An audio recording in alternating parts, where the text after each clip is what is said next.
Hi, I'm Hannah. This is Piles of Books, and today I'm going to be talking about the books that I read in the month of January. Okay, so we're just going to get right into it. I am going to start with the two books that I actually started before January 1st, you know, in that week between Christmas and New Year when you know you have things to do, but you don't really feel like doing any of them. Yeah, I started two books. So the first one is The Wire Devils. This is by Frank L. Packard. So this is an old book that was reprinted. My brother-in-law lent it to me. I knew nothing about it going into it, and it was fabulous. It was a fast, fun read. I loved this book so much.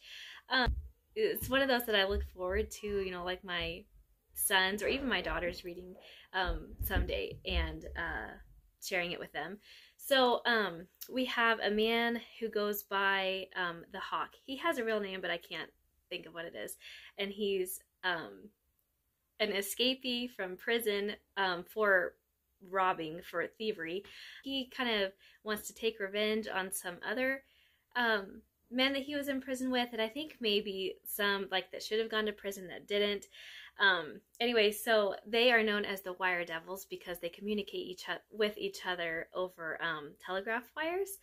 And so he's outdoing them. He's basically beating them to all of their the places that they're going to steal money from, and there's blackmail, and this is great. The ending was a shock to me. Like, I really could not believe the ending. It was so fantastic. It was just a really fun book. That's all I feel like I can say. There was, you know, some humor. It was fast paced. It was just enjoyable. I think it was exactly what I needed at the time. So I am very glad that I read it. Okay, the next book I have is On Reading Well. This is by Karen Swallow Prior. She wrote a book called Fierce Convictions about a woman named Hannah More, and that was on my favorites from 2023 list. So I've been wanting to read this all year, and then I found a copy of it on Book Outlet while I was Christmas shopping for my kids, and I am so glad I read it. I have tons of tabs. Overall, I really liked this book. I mean, there was a lot to like about it. However, I will say I don't feel like we need to read books in the way that she talks about reading books in here. So basically what she does is she takes, I don't know if there's 10 or 12 classic novels, and some of them are modern classics, and then she basically like pulls a virtue from those books and talks about it. So like she did Diligence for Pilgrim's Progress, she did Patience for Persuasion by Jane Austen, Justice for A Tale of Two Cities, Prudence from the History of Tom Jones, A Foundling by Harry Fielding. A lot of the books in here I haven't read, so I am looking forward to reading those. Some of them I'm not interested in at all. Some of them though I sound enjoyable to me. So anyway, I don't feel like we have to read looking for a moral or a virtue in every story. I don't read that way. I don't encourage people to read that way. And so a little bit of this book, I think, maybe just struck a wrong chord with me, rubbed me the wrong way a little bit. But overall, this was a great read. I'm so glad I read it. I will be keeping it on my shelves. I'm sure I will be recommending it to people. It was good. It was good. There were a lot of quotes that I found that I want to write down in my commonplace book. Yeah, it was good. I liked it. Okay, the next book that I read is The Awakening of Miss Prim. So this book is highly recommended in a Facebook group that I'm in, and I can see why. It was cozy, it was charming, it was delightful in many ways. It was surprising too. So I knew nothing about this book going into it, but it is about a woman named Prudencia Prim. She's very educated, she's very accomplished, and she is looking for just a change of pace. So you don't really get any background until, you know, the book is in full swing. But she answers an advertisement to this small fictional town where she is cataloging and organizing the vast home library of a man. We never know his name. She calls him the man in the wing chair. So he has some kids running about the house. She can't figure it out at first. He's not married. It ends up that they are his nieces and nephews, who were left to him after his sister died. And then there are some kids from the town as well, and he educates them. And she does not understand his method of that. So there were scenes of the kids playing outside in nature. They were reading, great books, classics, and there were traditions in the town, and it was just a slower paced, a simpler life sort of town. And so everybody in the town is just like, their whole life revolves around virtue and truth and goodness and beauty, and it kind of confuses her. So just through the course of the book, she's awakening to that, and she's learning to seek beauty. That's something that is said several times throughout the book. She comes to seek beauty. So the end was surprising. It was very open-ended. I felt that it was a bit moralistic. I was loving the whole book, and then just the ending kind of disappointed me a little bit. But it was still a really good book. I will recommend it. I'll keep it on my shelves. I'll share it with my girls someday. There was a lot about this book to love. Like I said, the ending just wasn't quite my favorite, but overall, this was an excellent book. It was very much, I'm glad I read it in January. It seemed like a very January read. So I like this one. Okay, the next one I have is The Frozen River by Ariel Lawhon, I think is how you say that. I'm not totally sure. So this is just an interesting, this was good. So it is about a woman named Martha Ballard. She's a midwife in Massachusetts in post-revolutionary times. The town is just, a small but growing town, and there was a crime that was committed, and due to the nature of her job, being a midwife, she records all the events in a journal that she keeps. And this was, women weren't typically able to read and write at this time, so that is unusual for her. But she, so there's a crime that was committed, and it happened against a friend of hers and a client, another woman in the town, and then who's a bit of an outcast. And then there's a second crime that is committed that is connected to the first crime. So the whole book is her trying to help convict the man that she is, fully persuaded that he committed the crime. This book was heartbreaking at times. It was very, I think it probably was very realistic to some of the things that happened. It doesn't necessarily have like a super happy ending, and the way that the crime is handled and all of that is very, I'm sure it was probably real life, and it's just unfortunate. But she has to kind of make a choice at one point how she's going to handle things, because she is led to believe that maybe some of her close family and friends were involved in some way with the crime, and so she has to deal with some of that emotion herself. Okay, I will say this is not a book to hand to an unmarried girl.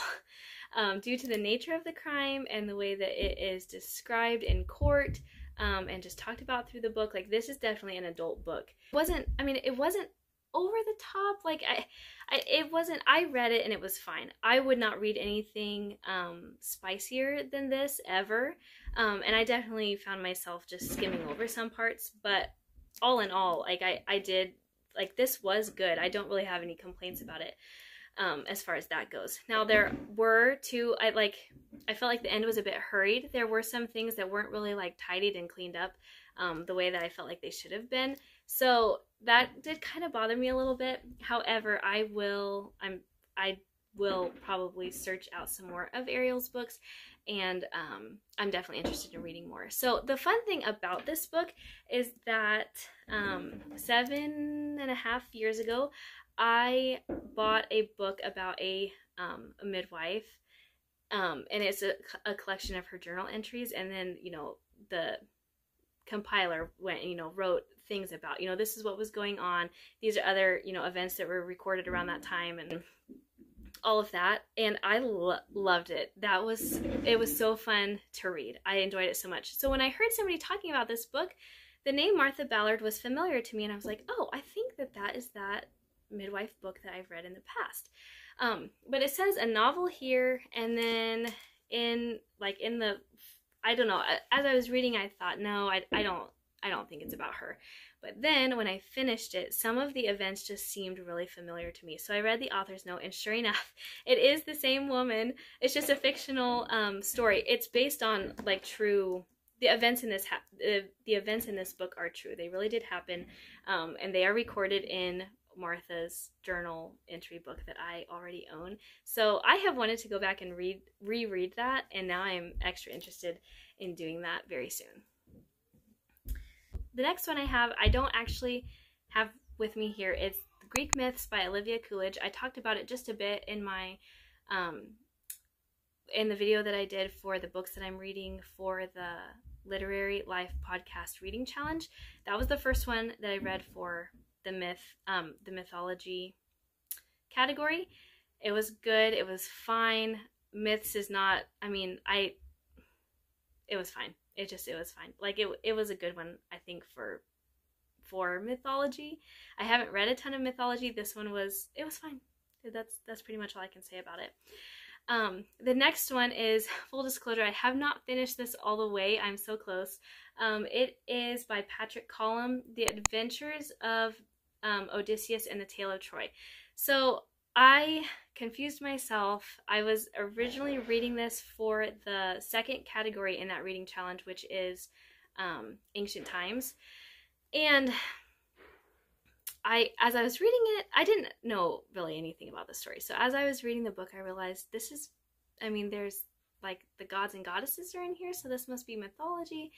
So then I was doing some research the other night, and it is mostly a mythology book. So, but I am going to finish it, and I'm going to mark it off on that challenge because the original book was written during the ancient times, which I think is where I confused myself. So Odysseus, so there's a man, his name is Odysseus, and he went away to fight in a war, and he never came home, and his son is looking for him, and so it's just how the story unfolds. This has been charming. I have really enjoyed it. I can't decide if I'm going to just assign it to my oldest to read on his own, or if I'm going to read it out loud to my kids, but it's definitely been enjoyable. The last book I have is How to Read the Bible for All It's Worth. This is by Gordon Fee and Douglas Stewart. I have been interested in this book for a while now. I can't remember where I first heard about it, but I got it because of the list from Gospel Simplicity, the Gospel Simplicity YouTube channel. It is really good. It is also really dense. The chapters are quite long. I am so glad that I read this. I learned a lot, and there are so many things that I didn't see before. And I'm looking forward to going into studying my Bible more with the knowledge that I have gained from this book. However, it is not an easy read. So I shouldn't say that. I mean, it's fine. I definitely have read more difficult books, but it's not as like layman friendly as I guess I was imagining it being. So, but like there is so much information packed in here. I mean, this book could be huge probably. So I understand why it is more difficult to read. I will be recommending this to tons of people. I am very excited for my husband to read it at some point, and I mean, and what's nice in here is they tell you a lot of things, but then they also show you, like, it's a very practical book as well. They show you, step by step, read this and then, you know, this is what we think about it, or, you know, read this passage and then here's how you study it, here's how you break it down. So there is a lot to love about this book. It's definitely a more difficult book than I had anticipated. I did forget to mention though about this book that the second chapter is all about Bible versions, and I personally read the King James Version and have no intentions of switching. And they attack the King James Version pretty hard, I would say. So I kind of enjoyed reading it, you know, like from the opposite side. I've only ever read books that are pro KJV. So I learned a lot there. But just a heads up, if you are also a King James reader, a King James user, then you might be a little bit put off by this chapter, but I still thought it was good. Okay, the last one is Balance Your Hormones, Balance Your Life by Dr. Claudia Welch. Okay, so like I said in my last video, I love natural health. I'm trying to read at least one natural health book per month. This is the one that I chose for January. This book is excellent. I think that if you are a woman, especially of childbearing age and ability, this is a book to read. So it's based off of traditional Chinese medicine, Eastern medicine, and it is a little new agey for my belief system. However, I think that there is still plenty of good things that can be taken away from this, and you know, you kind of just have to chew the meat, spit out the bones, sort of a thing. I am really grateful that I read this. I have recommended it already to several friends of mine, and I will be referring back to this, I mean, plenty over the years. In my opinion, it's a must read for women. So I don't agree with everything in this book health-wise, like their diet recommendations and things. It's not terrible. I do think that if you're coming from an American Standard diet, there's a lot to be learned from this, but it doesn't necessarily line up with just my own beliefs about food and my own experience with nutrition. But still, like I said, there is tons in here to it's definitely worth reading. Okay, so that is all that I have. Those are the books that I read. I had a great reading month. I'm so grateful for that, because it just made me excited to, you know, continue in February with hopefully another great reading month. All right, so let me know what you read in January, if you had any favorites, or if you had some that were, you know, not your favorites. I'd love to hear, and we will see you in the next video.